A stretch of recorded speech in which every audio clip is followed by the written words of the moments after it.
Starting speech in 3, 2,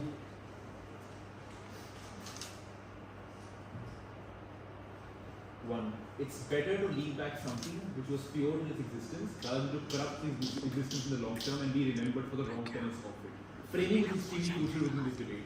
What is the purpose of the Dalai Lama within Buddhism, and why is it not the only thing which can enact Buddhism and the values of it within people? Couple of things within this. Number one, note how Buddhism is a very niche concept, which means the identity and recognition of its priority is often done with things like nature, is often done by things like internal peace. That means Dalai Lama in and of itself is only the external face of the core tenet values which already exist within people. Which means at best, Dalai Lama is probably the person who propagates this to other people, but intrinsically people who follow it within Tibet, even at the fight back of China, still remember the core tenet values of it which they keep going back to. But secondly, what is the core tenet ideology of Buddhism, and why is there no fight back which is ever possible in Buddhism? Why do people never believe that they can actually fight back like things, and they always give the second cheek in front after getting slapped once? I have 4 things to say here. 1, it's always being compassionate. This is intrinsically within Buddhism, which means even at the worst sense of exploitation, they're going to be compassionate individuals, and the fight back is probably going to be limited at all points of time. Second, they have a very basic ethical conduct which needs to be maintained by these individuals at all points of time, regardless of how dire the circumstance can be.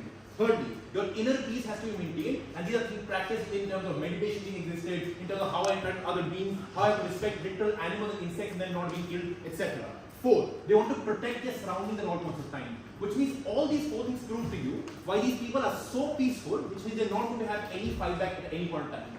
Why is this crucial to this debate? Because we think the threat you have from China in terms of dilution of your existence is going to probably get propagated further and further in the future. Which means Ops best case might be that you elect your own Dalai Lama even if China is going to fight back at any point in time. The problem is China's pushback is going to be so severe that they want to dilute the way the Dalai Lama is going to propagate these things. They want to control every essence of Buddhism in terms of how the Dalai Lama is going to propagate all these narratives. This is true for 2 specific reasons. Number 1, China has already annexed large parts of Tibet. It already caters to them as they're part of China as a whole. But second, they have not, as of now, reached the cultural integration of how Buddhism operates within Tibet. Which means that is something which they necessarily want to do. This is true in the context as well, right? Because China wants to send have their own Dalai Lama in place, is because they want to have a power even in the cultural integration of people, something that they haven't yet reached at this point. Anything on the frame till now from all? You can still culturally disproportionate things when you have your own Dalai Lama. Yeah, the problem is you'll never have your own Dalai Lama practicing things in the purest essence. There are 2 reasons for that. 1, I've already proven that China's narrative in terms of existence of power over you is only going to get worse. The reason for this is very, very simple. It already has control over every structure that exists in Tibet at all points of time. But second, this cultural integration by pushing their own Dalai Lama even as a narrative is going to restrict the propagation of these values in the Dalai Lama. You are going to probably go ahead and enact at any point in time. But secondly, what is this idea as Tibetan? We think if as an actor you going to take this decision as the current Dalai Lama, you're probably going to propagate the message of why this is being done. This is important because we think the dilution of your Buddhism core tenet will never go away even if the Dalai Lama goes away at any point in time. This is true because the communication from you as Dalai Lama to the people who follow you at all points of time is going to be fairly simple. The reason we are doing this is because if we don't do this, our core tenets will be diluted at all points of time. Which means the messaging by the Dalai Lama is something which we can carry in this debate to say that is going to be from explaining why this is necessarily the most important thing to do, and why the survival of Buddhism and it not getting compromised is the foremost thing for these people. But second, why are people likely to understand this in the core essence? Because of all the reasons I've given you. Tibetans and people who follow Buddhism always have understood that the Dalai Lama is the only person who we can connect with probably as a propagator, but that is not the only reason why they're connected to Buddhism as a whole. Because of all the 4 reasons I give you, these are people who propagate Buddhism to the next generation as a whole and keep teaching these core tenets as a whole. Which means the reliance on Dalai Lama is never existed to keep propagating Buddhism as a whole. This is important for the comparative in this debate. Because we think in the comparative, when you don't have your own Dalai Lama, Buddhism's core tenets probably never go away within these people, because the existence of the religion and the belief always continues even in the long term. That's something which Op can't challenge, because I've told you how the core tenets is something just so intuitive and so intrinsic to individuals at all points of time.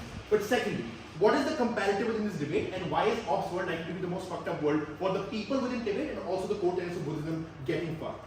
Two things to say within this. One, I think the reason why China is aggressive towards you as a Buddhist or they want cultural integration is because it has opposition in the terms of a current Dalai Lama. This is extremely crucial to this debate. We think China wants power over things like culture and religion. But the reason for that is because they currently have an opposition who is the current Dalai Lama sitting in India. Which means it wants its own Dalai Lama as an opposition to that or have continued narratives propagating. How does that change in the comparative?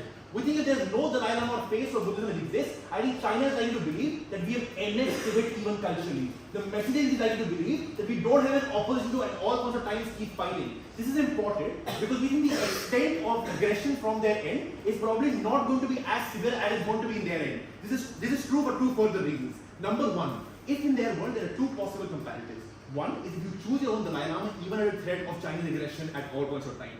There are two problems with that. One, we think the extent of control the Dalai Lama is ever going to have, even in terms of messaging within Tibet, is going to be extremely compromised. Because of the simple reason I've given you in terms of why China wants control over the cultural integration. But second, within the cultural integration is something that's never stopped. It's a compounding effect. China never wants to stop once it achieves something. This is empirically true in any China's aggressive pursuit in the past itself. Whether it's geographical pursuit or whether it's cultural integration or restricting Uyghur Muslims in China, they never want to stop at any point in time. Which means the compounding effect going to keep coming at you as long as they see an opposition in place in terms of the Dalai Lama being existed. This is crucial to this debate because in our comparative, if you don't have a face of Buddhism as a whole, there's no opposition to China as a whole, which means aggression probably becomes far more less.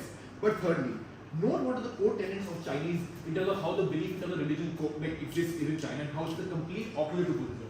One, it's Confucianism at best, which means you don't believe in stuff like a higher existence or you don't believe in stuff like things like inner peace or afterlife. The reason why this is important is because whenever China takes control of areas, they want to culturally propagate these ideas on these people because that's the only way they can control the minds of these individuals, control what the message is going to be. The reason why that's important is because if you have a Dalai Lama in place, there's always going to be a push of these narratives onto Tibetan people because they want a clear opposition as to what their beliefs are and how it's substantially different from the core tenets of Buddhism. This is exclusive to when you have your own Dalai Lama in place. But second, the comparative of has to deal with in this debate that there's a high likelihood that China is probably going to be successful in saying that we want our own Dalai Lama simply because they have control over Tibet as an area. They have control over the cultural integration of this particular area.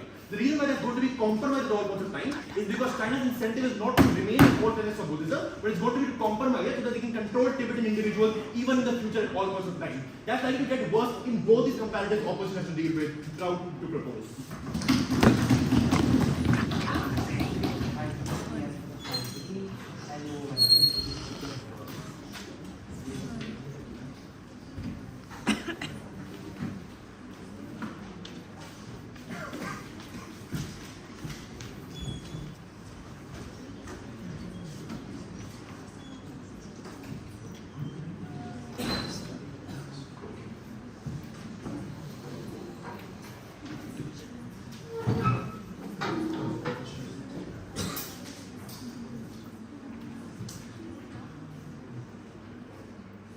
Am I clearly audible?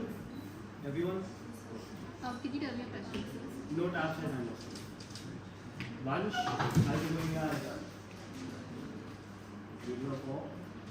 Before that, obviously shout out to those three people sitting back there, him and Vansh, Sudiksha, me. Thanks to other seniors who are not here right now, Aggarwal, them as well. Thanks to just DP that song as well and my teammates.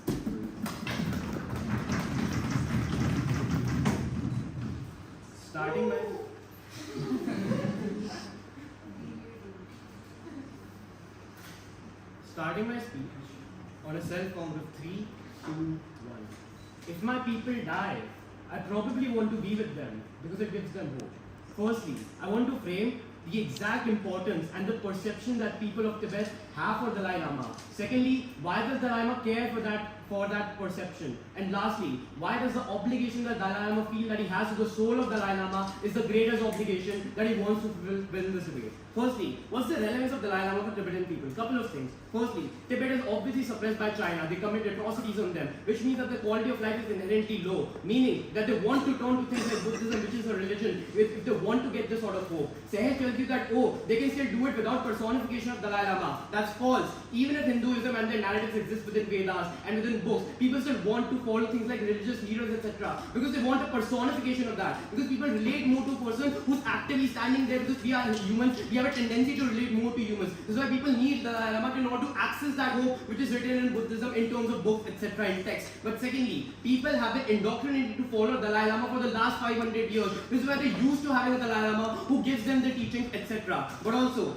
thirdly, Dalai Lama is someone who actively talks about issues of Tibetan people, which is what actually gives them at least some minimal level of representation within the international political scale. Insofar as doesn't happen or not, because Tibet obviously doesn't have a lot of political capital, it's unlikely that Tibet's issues ever get talked about on their comparative. It at least happens to some extent on our side. But also fourthly and lastly, Dalai Lama is selected by Tibetan monks, and these monks interact with people on ground level, etc. Which means that these monks are what add legitimacy to the existence of Dalai Lama, because the people can see that this has been selected by Tibetan monks who are very good people because they interact with them. How does Dalai Lama perceive this perception? We think that Dalai Lama is aware that people of Tibet care about him a lot. Why? Firstly, Dalai Lama is chosen at a very young age, from probably like 2 to 3 years of age. What this means is from the day that he was 2 years old, it has been told to him, and it has been indoctrinated to him that you are Dalai Lama, you have a purpose greater than your material and physical body. He's been told that people of Tibet really care about you, which is why you have to be there for them. But also, why does Dalai Lama feel that his purpose yet has not been fulfilled? It's very simple. Because people still come and pray to him. People still tell him stories of their suffering, etc. He can still see that people of Tibet are actively suffering. Which is why, even if he thinks that, oh, I wasn't able to stop that revolt, he still feels that his purpose has not been fulfilled, because the people that he has this obligation to are people who are still suffering. Why does this obligation is likely to get fulfilled on our side of the house? Firstly, we tell you that the next Dalai Lama is likely to be good. Why? And this is where I implicitly respond to them also. We think it's unlikely that the Dalai Lama comes from China. And here is where I'm going to use a lot of what Sehaj said and flip it against him. Firstly, he obviously framed out China as a really bad perception internationally, in terms of how everyone literally hates China for many reasons. Firstly, obviously they also suppress Tibetan people, so Tibetan people are not going to support this decision that China has to be the next Dalai Lama. But secondly, China is already extremely unpopular for things like what to do to Uyghur Muslims, or the way that they run sweatshops and have children work in them, etc. But thirdly, COVID recently happened, literally everyone blames it on China. So it's unlikely that China is able to gain that popular support in order to get their leader elected. But secondly, good check mechanisms exist. Dalai Lama himself writes in his teachings that this is the way that you should go ahead and select the next Dalai Lama. But also it's selected by Tibetan monks. They obviously don't have incentives to go and select someone who is Chinese in nature. It's likely to be someone who's good. Why does this obligation not get fulfilled at government exclusively? Firstly, once you say that I won't be reborn, it's something that's irreversible and permanent. Meaning, if you say that I'm not going to be reborn, you cannot ever go ahead and look for some other person. Which is why the power vacuum that gets created on their side exclusively is what gets fulfilled by China on their side and not on our side. And this is where also I flip a lot of what Sehaj said. He tells you that, oh, if China sees that there is no Dalai Lama, they're probably likely to dilute. But then he also says that China never dilutes. He says that China always goes there and continues to oppress people. Which is why China probably continues to oppress Tibetans on both sides of the house. But also, this perception of Dalai Lama weakens. People on their side think, people of Tibet on their side think that Dalai Lama has given up. This is what breaks down hopes and minds of Tibetan people, that we have a hope, that we have a chance to go ahead and fight against the continued oppressions that China continues to accrue onto us. Lastly, why is this obligation that you feel that you have to your people and the obligation that you have to your soul the greatest obligation you perceive to have? Firstly, why is the obligation you feel you have to your soul? Because no, Dalai Lama as a legacy, or the legacy of his soul, has existed for 500 years. Which is why you think that all the suffering that the previous Dalai Lamas have went through, all that 500 years of suffering will only come to fruition insofar as there's continued legacy of Dalai Lama. Which is why you think that you have to continue their legacy in order to give justice to the suffering that previous Dalai Lamas went through in order to fulfill the incentives of Tibetan people. Intuition pump. I think that right now I have an incentive, or like I have an onus on me to go ahead and continue Dash's hopes and legacy to go ahead and win this final. I also probably have onus to go ahead and give a good speech so I can make Vansh happy. This is what probably Dalai Lama feels. The obligation transcends beyond his material and physical body. We will move on to more vague and Sehaj. Liberal call out doesn't work in China. Liberal Muslims are being fucked right now as liberal bodies talk about it. That's not comparative. Yeah, exactly. They get fucked on both sides, but where do people have hope? On our side, you lose. Secondly, soul transcends material, body and physical fatigue. Which is why even if currently Dalai Lama thinks that we don't have physical strength to do this, he still thinks that soul is greater than body, which is why we should continue doing this because there's more hope attached to that. Thirdly, even if it doesn't work out perfectly, even if we are able to select a really bad Dalai Lama on our side of the house, why is that still good? Firstly, people have things like optimism biases. That is, even if there's a lot of external or negative forces, I still have this hope in me that if I continue to this, if next Dalai Lama is selected, even if it's extremely bad, you still think that, oh, they might bring about something good because they're still selected by Tibetan monks, etc. But secondly, I still think that even if I fail, I should go ahead and give this a try because I owe this to the people of Tibet and because I owe this to people who came before me, upon whose shoulders I stand upon. But lastly, it's predicted minute. Lastly, they tell you that they give you a lot of analysis as to why the next Dalai Lama is likely to be bad. But they don't prove that why is this analysis something that the current Dalai Lama cares about. Insofar as we think that the most proximate calculus of decision making that he defaults back to is the one that's most proximate to him. Which is why we think the calculus that he defaults to is the one that I told you, of the obligations he thinks that he has because he's been fed that since the day he was a 2-year-old kid. Which is why the most proximate decision making calculus he defaults back to is the one where I have to fulfill my obligations that I owe to my people, but much more so on the people who came before me, which is why he's likely to do this. Extremely proximate.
Alright, so am I audible at the back?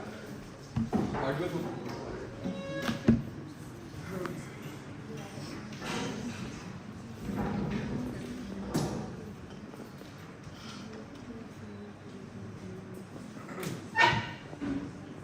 Yep. So my name is Dhruv Singh, preferred gender pronouns he/him. I'll take POIs after 5:30. You can verbalize it here. After 5:30.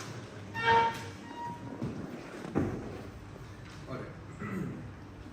Starting my speech. In 3.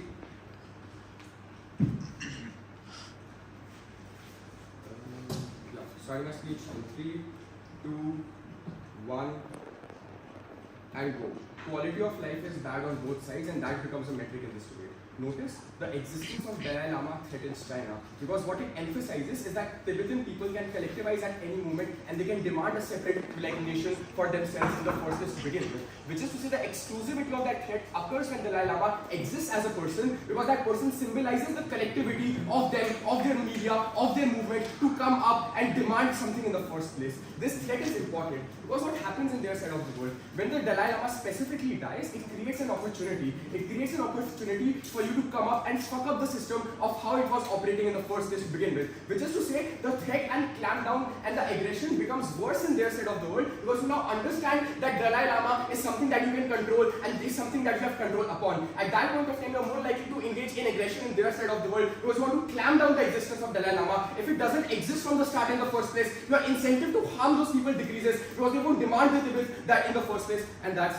important. But the second thing which is important in this debate, they talk a lot about personification, they talk a lot about hope, but that assumes that people within the Tibetan Buddhist culture care about objectification and materialization in the first place. Within the people specifically who believe in Buddhism, they understand that the life or the living or the life ka purpose is more than the objective materialization of that. And I'll elaborate more on that later as well. But the third thing to note here is on irreversible and permanent. Within irreversible and permanent is a good thing because that ensures that the core tenets of your religion are something which are maintained and which are something that can never be compromised in their side of the world. But the second thing to note here is you as a Buddhist religion, you're not an expansionist religion, which is to say you're not an Abrahamic religion that wants to evolve or wants to continue to grow. You're a religion of peace, you're a religion of staticism. You just want to exist or have your identity in the first place. You don't want your religion to grow or expand, and that's why you're okay with it being irreversible in nature because you don't really want your narrative to change or grow, and that's why it's important. But why do your core base support this, and why is this important?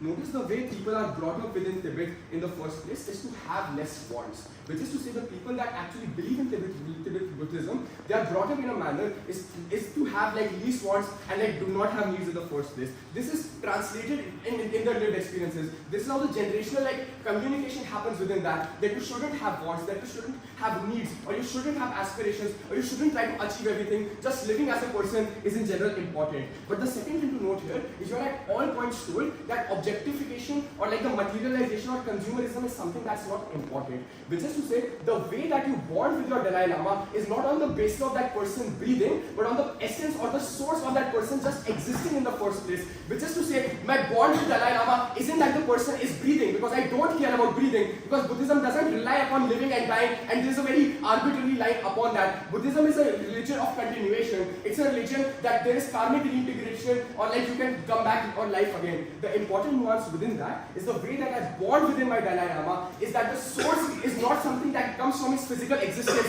but just from them being the means of end of communication in the first place. So what happens in our side of the world specifically is that the people are attached to Dalai Lama intrinsically, but not to the existence or the creation or the physical presence of that person. So that bond remains in our side of the world, and that's important. But what is Tibetan Buddhism and why is it important?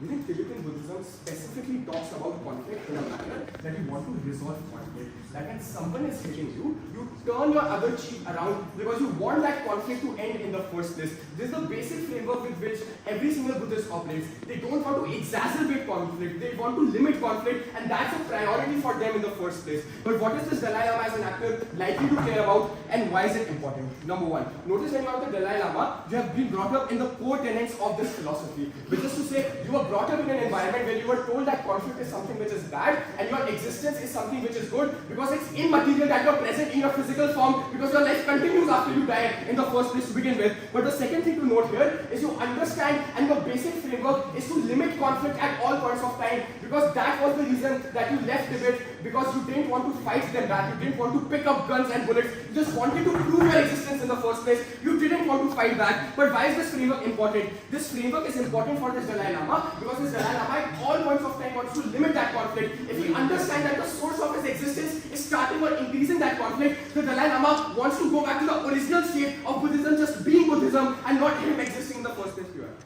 If Tibetans are non-violent, which means China doesn't perceive them as a threat. If that's true, then why does your mechanism China perceives them as a threat because Dalai Lama serves as a binding force for these Tibetan people. Which is to say, at the point of which is to say at a point of time China perceived them to be the binding force. They perceive the threat because collectivization happens because of the Dalai Lama. This is the thing that China thinks about. This is not how the people engage and have that bond with that Dalai Lama in the first place. This threat decreases because the source of you having a leader doesn't exist anymore, because you dissipate the essence of Dalai Lama in every single Buddhist person, and people understand that Dalai Lama is not a person, but it's an idea that can stay with the people for eternity, and that doesn't need to be diluted in the first place to begin with. But the second thing to note here, and that's important, is at a point of time you want to limit conflict at all points of time. This is the basic framework in which you're operating in. If you understand that your existence is something that creates violence, you turn your other cheek around because you want to stop that violence in the first place. If you know that you are the base of that threat occurring, you limit that threat, and that's how it stops in our side of the world. But what is the second part of this case, and why is it important?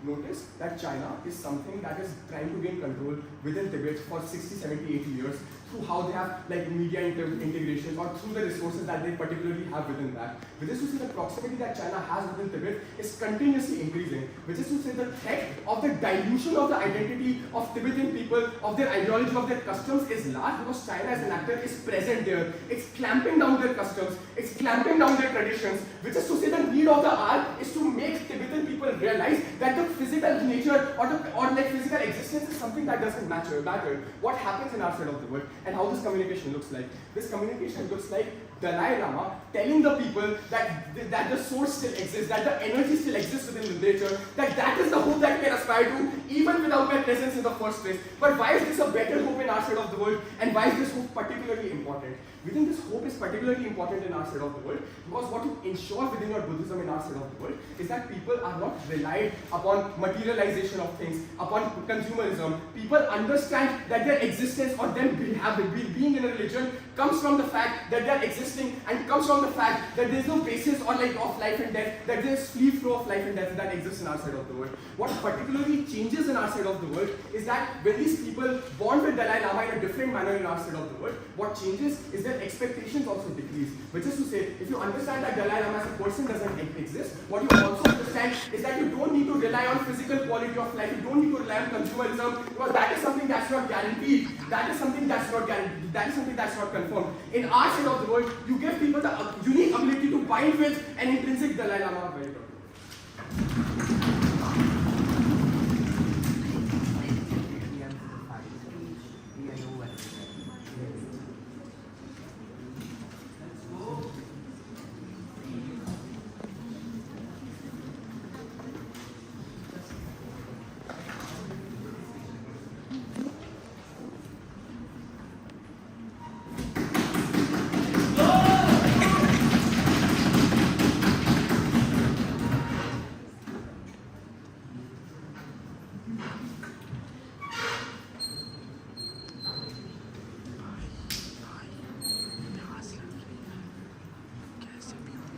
Audible.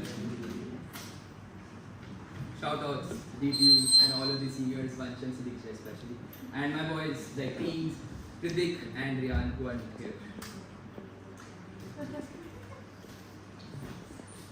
Starting in 3, 2, 1. I'll flip their very flippable speeches later. First, let me come to my constructors. This is the worst decision for the Dalai Lama.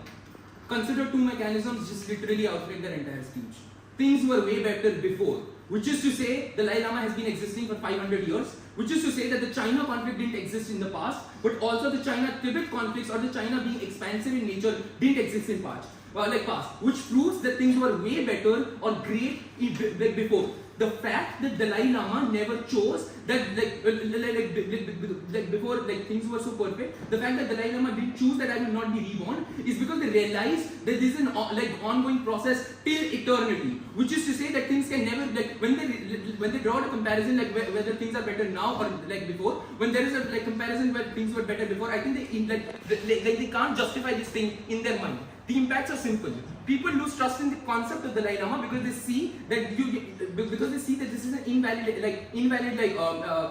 decision that the Dalai Lama took, which is to say that they realize that this is which creates a doubt within that particular religion whether this thing is a good idea, etc., etc. But secondly, the second mechanism, consider that Buddhism operates on a key principle of nothing being permanent.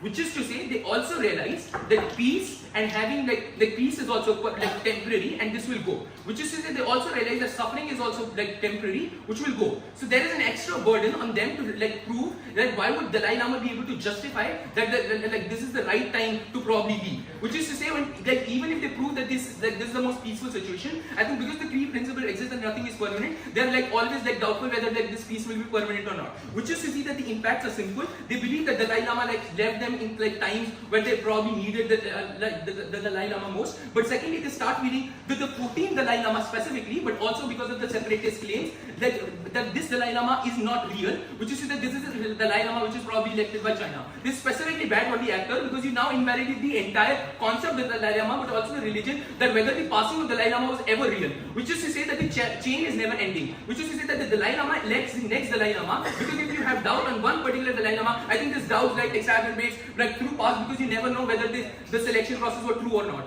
This is crucial because now you don't have the right amount of trust within your own particular religion, but also this is crucial for the hope that is needed. I'll flip Sehaj before the top here. I think what they say is that a leader is necessary for China to clamp down and will not do it so. I just flip this, why China has equal incentives actually like fucking you over, even if there isn't a leader.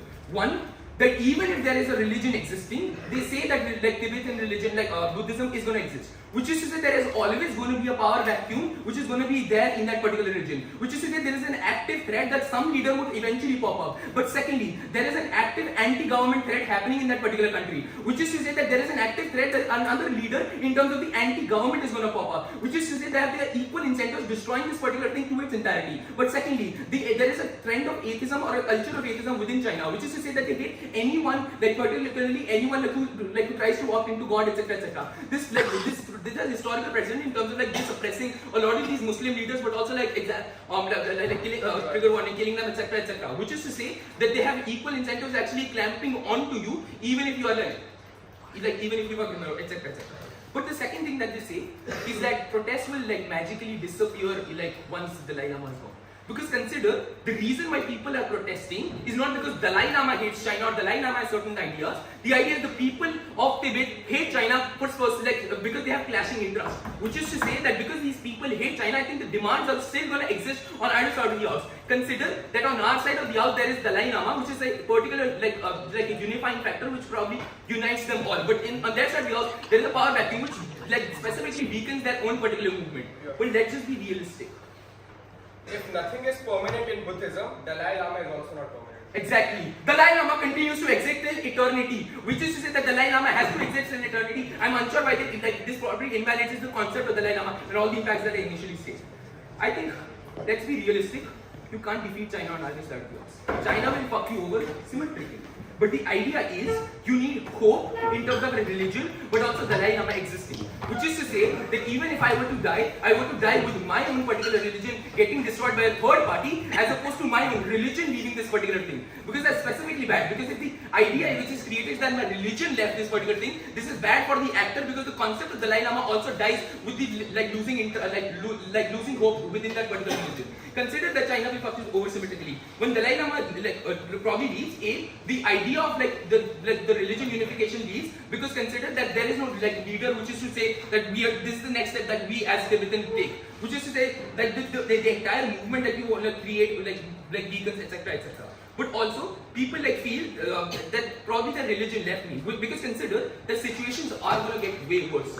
Which is to say, when Dalai Lama doesn't exist, they start believing that probably Dalai Lama left us for these situations, and this probably again links back to all of the impacts I say. This A specifically goes against 14 Dalai Lama was fake, etc. etc. But secondly, in terms of them in generally hating the Buddhists, invalidating or doubting the Buddhist religion or the concept of the Dalai Lama in and of itself.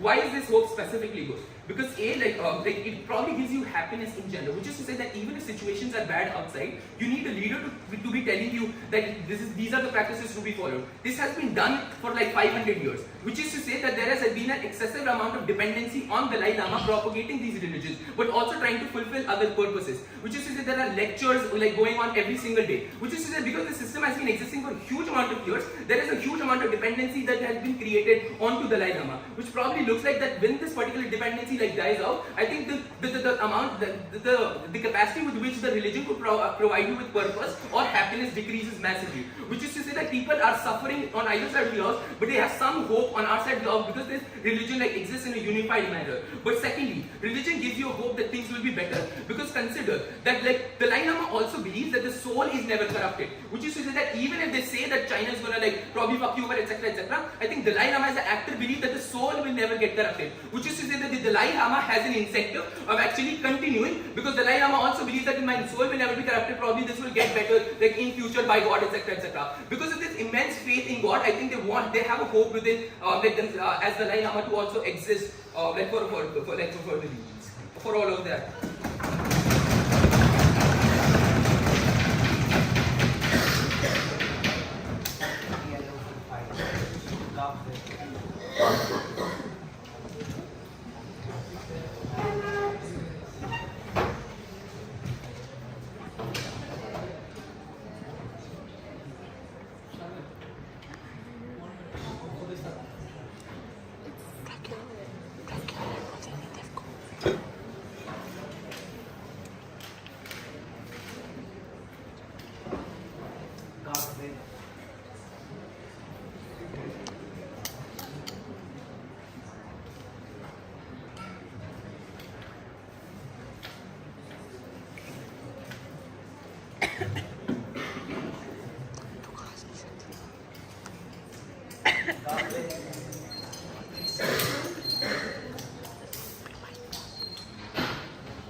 My name is Vrinda, gender pronouns she or her.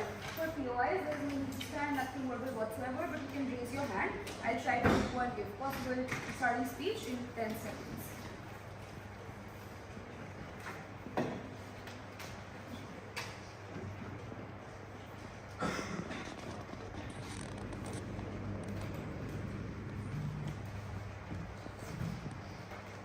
Starting my speech in 3, 2, 1.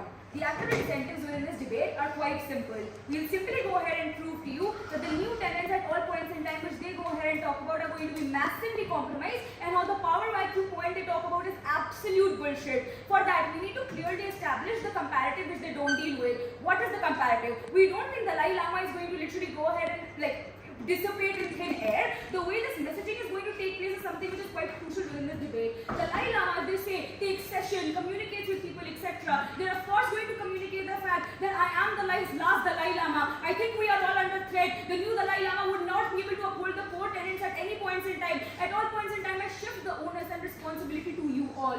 Since the tenets and the beliefs and the practices of Buddhism or like Buddhism which is upheld by Tibet in and of itself are quite different and unique, and it's highly unlikely the new Dalai Lama would be able to uphold any of those in and of itself in terms of the way they actually materialize and manifested. It becomes crucial for you all as the people who believe in me to actually go ahead and listen to those things in and of itself. The reason why power vacuum is not going to come up is because of their own neck. They say stuff like, oh, everyone listens to Dalai Lama, etc. If that's true, they're going to listen to his very last request, which is to actually go ahead and uphold the tenets and to not depend upon any new leader, etc. in and of itself. The reason why that's crucial within this debate is because even if a new leader comes up, the only reason why that's going to be fruitful is under the condition that the new leader would be able to influence these individuals in and of itself. But if they go ahead and already establish that there is no new leader because I am the last Dalai Lama, I'm unclear why people would ever go ahead and opt into that in and of itself. Second, why would the messaging be compromised? I have a lot of reasons for that. Let's deal with their neck. They have 4 reasons, 3 are bullshit. I'll deal with the last one.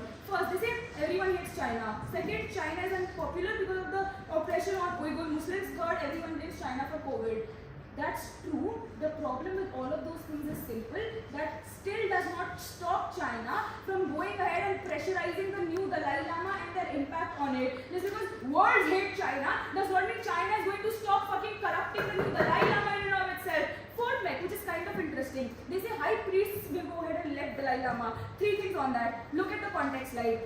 These high priests live in Tibet. Tibet carries out the research for incarnation. What do these look like? First thing it says that they consult various signs, oracles and teaching. But since they live in Tibet, which has been controlled by China, these signs, oracles and teaching are also influenced largely by Chinese culture in and of itself and the way China goes ahead and believes. Second, it says that the writings of Dalai Lama. But Dalai Lama physically has lived in India since fucking forever. Due to which there is no relatability because they have Indian experiences, Indian interactions at all points in time. Which is to say, any benefit of physical presence is something which they cannot co-opt because they don't live in Tibet presently in and of itself. So there is no relatability of experiences. So the selection process is something which is going to be shitty anyway. Thirdly, on new Dalai Lama, there are 2 things. The new Dalai Lama lives in India, therefore is largely unrelatable and there is no benefit of physical presence. It's much better than you go ahead and have their embodiment in non-personal ways. Second, if they live in Tibet, they're going to be controlled by China in and of itself, which is uniquely bad. Therefore, this new Dalai Lama won't be able to keep up with the actual Tibetan Buddhism, which is extremely important and not Chinese Buddhism. What does this necessarily go ahead and look like? The compromise. I'll quickly cover this and weigh this. First, we think at all points in time Dhruv has covered non-violence, but the second thing which I want to go ahead and talk about is the fact that you compromise on the tenets of spirituality. Because note, the Buddhism which is practiced by Tibet is the fact that there is a higher spiritual belief which exists and there is a higher moral actor who is there to help you at all points in time. What exists in Chinese Buddhism is the idea or concept of nothingness, which is you don't necessarily have a higher superpower, which is to say at all points in time you can only rely on all your own actions, belief systems in and of itself. This core difference between the tenet of nothingness versus tenet of a higher spirituality existing are 2 extremely different ideologies in and of itself which contradict each other. Note, when you have Chinese influence, it's highly likely that you are going to go into self-dissonance. What's going to happen? On our side, you have the leader's request that this is my last chance, listen to me. On their side, you're going to have a Chinese influenced Dalai Lama who's going to tell you things which are quite different from what you heard, which are quite varied from the experiences of the previous Dalai Lamas, etc. in and of itself. Note the impact of that is you're going to go ahead and question the core tenets and beliefs of the Tibetan Buddhism in and of itself, and you're going to believe the Chinese Buddhism, which is uniquely what the actor does not want in and of itself. The self-dissonance becomes extremely crucial within this debate because at all points in time that's something which the actor does not want. Then they say the threat is equal. No, it's not because of the physical presence existing. There's an N+1 factor, something which is already they've talked about. Second is the fact that this goes against your tenet because this brings about the risk of violence, which is again something that the Dalai Lama doesn't want.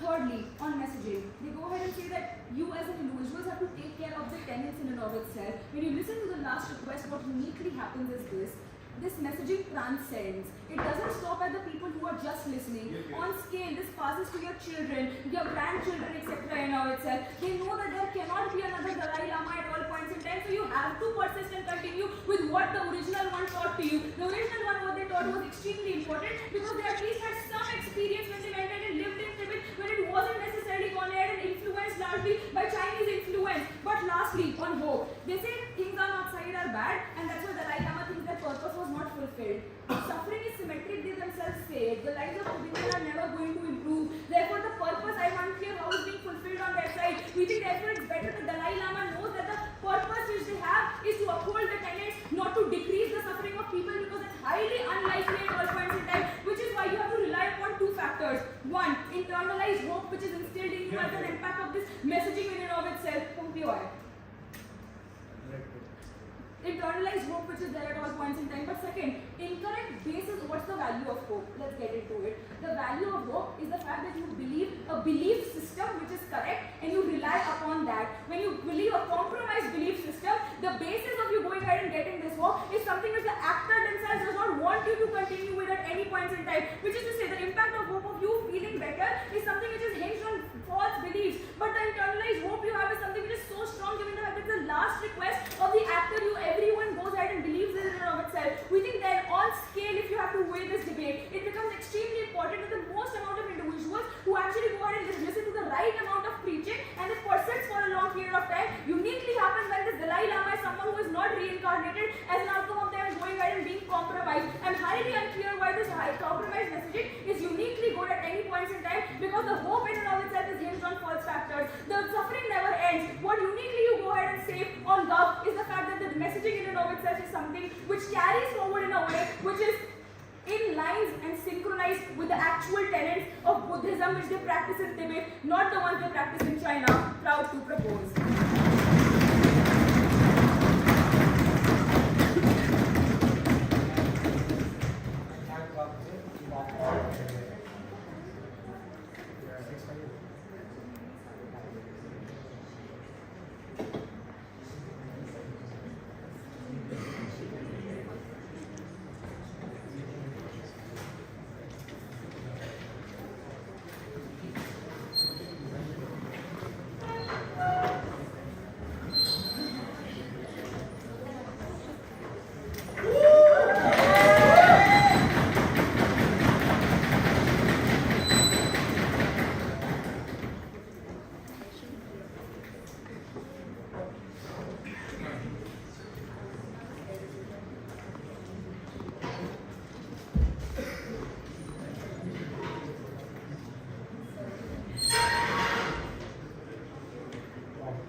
I just want to shout out all those people there. I don't think I'll be any more of a debater or any more of a person even if those people wouldn't be present in my life. I think they just shaped my whole college life in general, and I'm so happy that they were there for me, for everybody.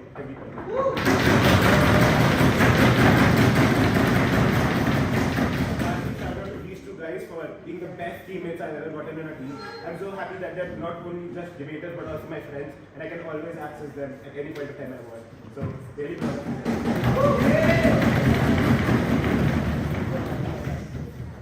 Starting in 3, 2, 1. Hinduism says that God is everywhere, but I still go to temple daily because I want to get access to that utility of good things that this God has. I want to access that religious leader who tells me what this God wants. I want to know what this soul is. I want to know what this soul wants. And the only way through which I can access that soul is the Dalai Lama. So even if Buddhism tells you that, oh, the core tenets are in leaves or flowers, I as a person, it is still difficult to conceptualize what spirit this leaf or flower has.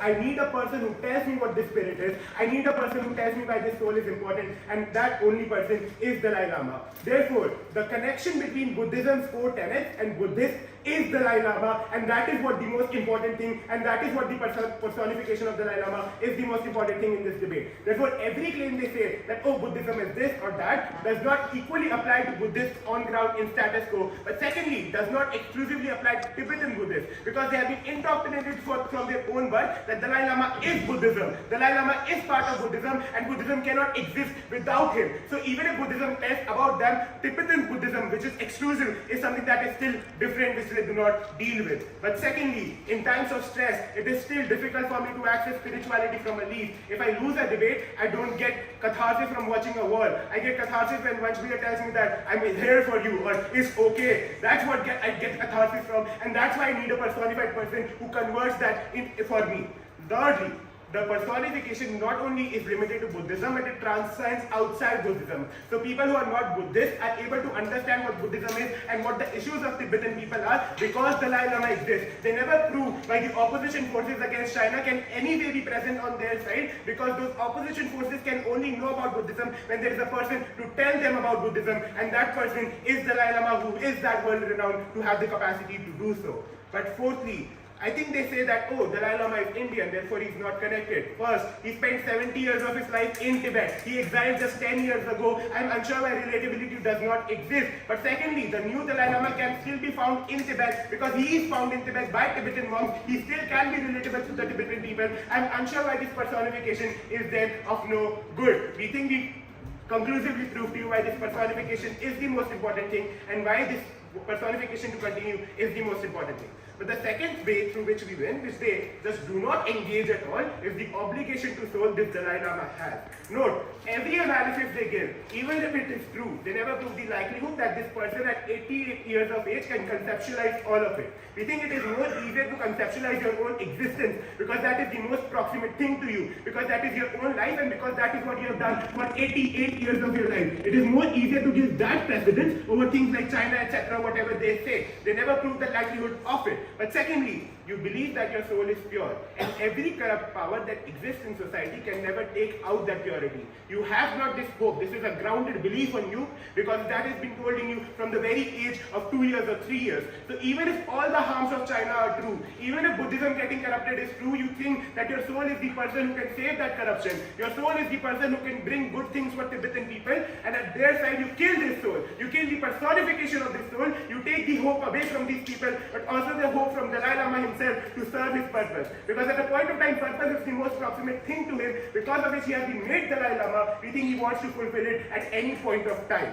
But thirdly, I think Dalai Lama knows that things were real better before, because probably the previous Dalai Lamas before him did things good. They never agreed to abandoning Dalai Lama's position. Only the 14th Dalai Lama therefore thinks that he himself does not have the power to abandon this position completely and just betray all the other 13 Dalai Lamas that came before him. He does not have the power to do so, and he believes in it because that has been told to him by the monks, by the people of Tibet, etc. So even if that is true, they never prove the likelihood why Dalai Lama thinks that he has the capacity to go ahead and abandon this position. Therefore, the likelihood of this happening at the very first place is absent outside government. But the last thing is that they tell you that they would accrue to the last request of this Dalai Lama. Note, people have become dependent on Dalai Lama for the past year. Their whole life has been based on what Dalai Lama does. So at the point of time Dalai Lama goes and requests that I'm shifting this onus to you, these people think I'm not pure enough. My soul is not the most supreme that can go ahead and defeat corrupt forces. Therefore, they lose hope that the only person who could have purified my soul or who could have given me any type of catharsis is God. And I am given the responsibility which I am not capable of. Therefore, you create infractions again in this Tibetan community. You create lessen hope in this Tibetan community, and hope is the only source through which they could have countered China. Hope is the only source through which they can continue their lives, because they are repressed daily, and you kill that hope on their side. At a point in time, Dalai Lama cares about Tibetan and Buddhism in general. We think it completely ends on their side, because of which they have already lost this debate. You are. The idea about your proximate existence being prior to you is okay for human. This guy is not selfish as other humans. This guy cares about the core tenet more than he cares about his own existence. Existence of Dalai Lama and existence of his soul is a core tenet of Tibetan Buddhism. We need to prove why it is not, because we tell you how Tibetan Buddhism is different from other types of Buddhism that are present in the world. We think at a point of time it has been a culture for thousands of years. It has become a core tenet. It is written in text. It is written in books around you. People outside Tibet believe in it. I do not think why then it is not a core tenet. Lastly, on China. They say that China is expansionist and is bad and will continue to do bad things. They are convinced that it will be done symmetrically. The only then analysis from them is that presence of opposition forces causes more conflict. But that is speculative, because it can cause deterrence too. They never prove why this only causes instigation and not deterrence, because of which the only claim they have left standing is also speculative in nature, because of which they do not win this debate. But the second thing is that even if Buddhism doesn't like conflict, they like the existence of their religion more. At a point of time, no opposition force is present in their side to protect Buddhism. Buddhism in of itself ends because China is able to force their ideas of Confucianism or atheism, whatever, onto these people. At a point of time, these people do not think they have the capacity, but also don't have the capacity objectively. They are not able to go ahead and oppose this oppression from China. Therefore, the very existence of Buddhism is threatened on their side. On our side, in our worst case, some principles of Buddhism get harmed. On their side, the whole Buddhism gets harmed. I think on that range in of itself, we also win, even in our worst case, if Buddhism gets harmed to some extent. But lastly, conflicts still stay in their paradigm. They don't end, because China is expansionist. China wants to politically capture everything. They repress Tibetans every time they want to make them slaves, etc. That would happen symmetrically. I don't know why conflicts stop. Therefore, the ideas of Buddhism that they so want to protect still get harmed on their side. At a point of time, no opposition force is present. At least there is some possibility of deterrence and conflicts lessening on our side and protection of those ideals that they so want to protect. Because of these reasons, I think first, to this actor, when the soul is the most important, you protect that soul. Second, to the people who want to access this soul in a personified way, we give them that. But thirdly, deterrence to things like China and opposition forces, we give you that. Because of this,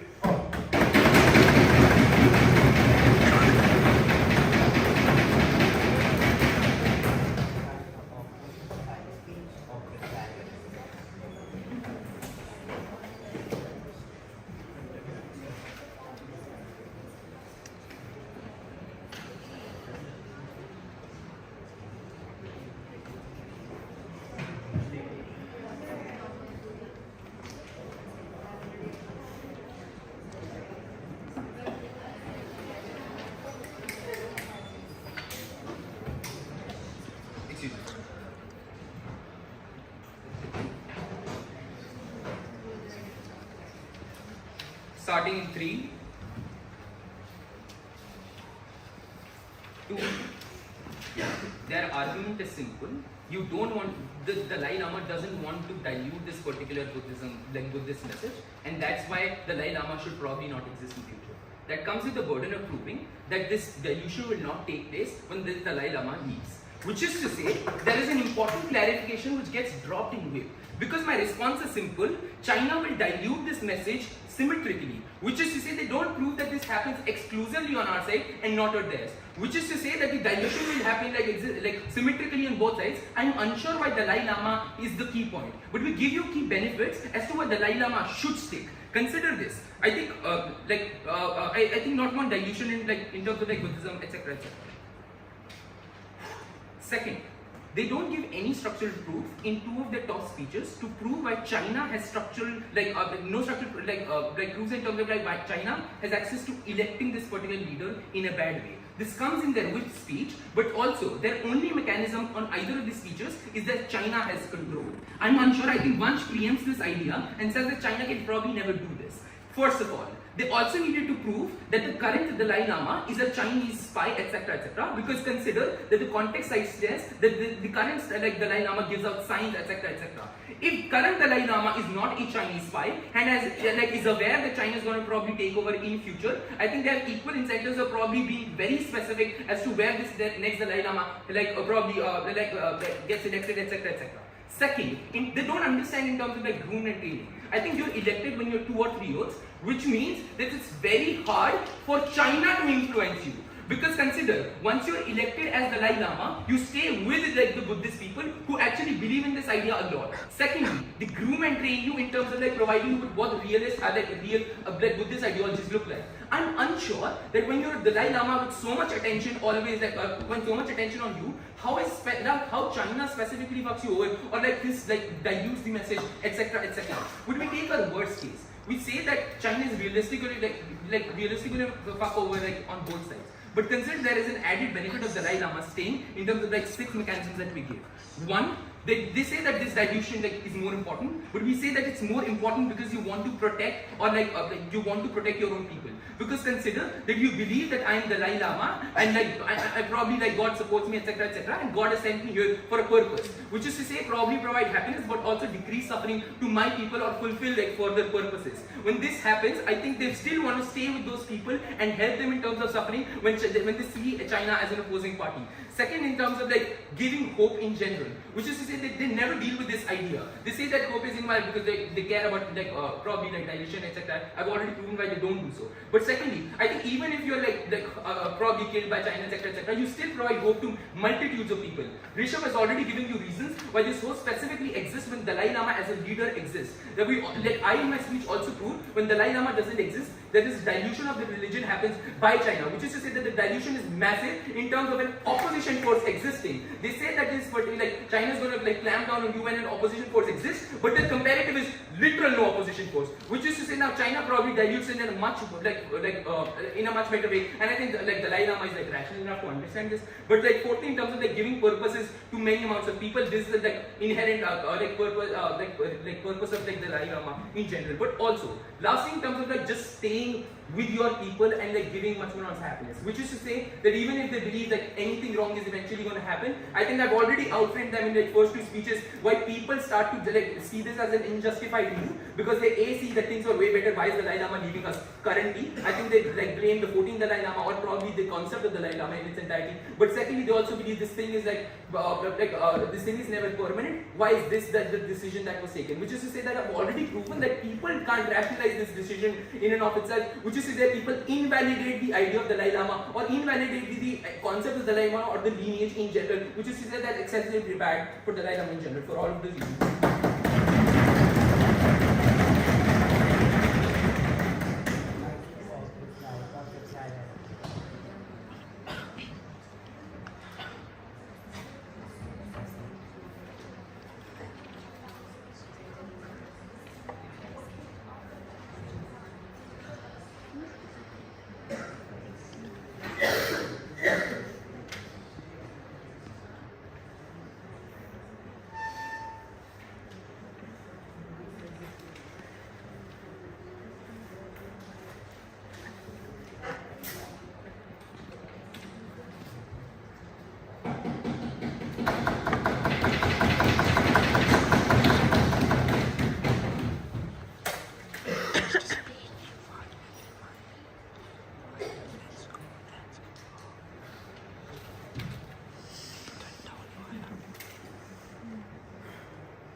speech in 3, 2, 1.